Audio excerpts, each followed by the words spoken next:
Són 3 iniciatives legislatives presentades la setmana passada amb l'objectiu que els consellers comarcals i els diputats provincials siguin escollits directament pels ciutadans en comptes dels partits polítics.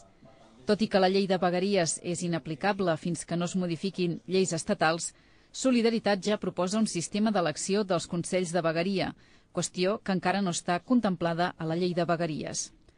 Així proposen una distribució proporcional dels districtes en funció de la població, garantint que cada comarca tingui com a mínim un conseller de vegueria i que cap estigui excessivament representada a més de 3/5 parts dels consellers. Aquesta proposta, però, necessita una modificació de la llei orgànica de règim electoral que ha de fer el Congrés dels Diputats. Quant a la designació dels consellers comarcals, volen garantir-ne l'elecció directa, facilitant així el seguiment de la seva gestió. Fèlix Simón, coordinador regional de Solidaritat, explicava ahir a Vilafranca que són lleis de regeneració democràtica i per ajudar a superar el divorci entre electorat i classe política.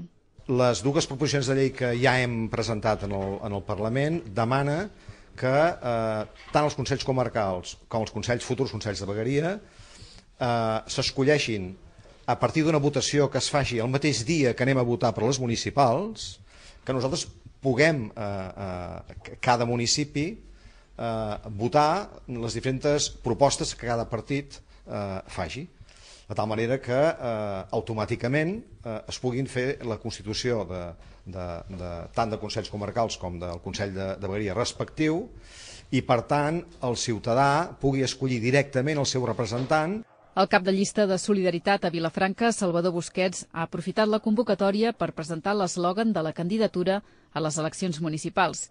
És "Encara no toca", en al·lusió a la independència de Catalunya, perquè des de Solidaritat pensen que ara s'hi toca i que el millor és començar des dels municipis. Tornem a sentir allò que antigament es deia que encara no toca. Sembla que encara no toca per Convergència. Això va lligat amb el nostre lema de campanya, que serà "Encara no toca?" amb interrogant. Perquè nosaltres entenem que ara sí toca.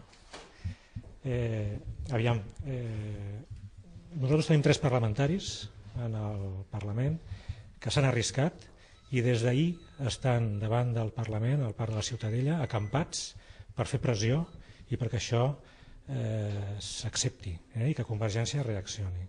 Quan el programa electoral està en fase de consultes, escoltant entitats, associacions i vilafranquins per copsar els problemes reals i oferir solucions.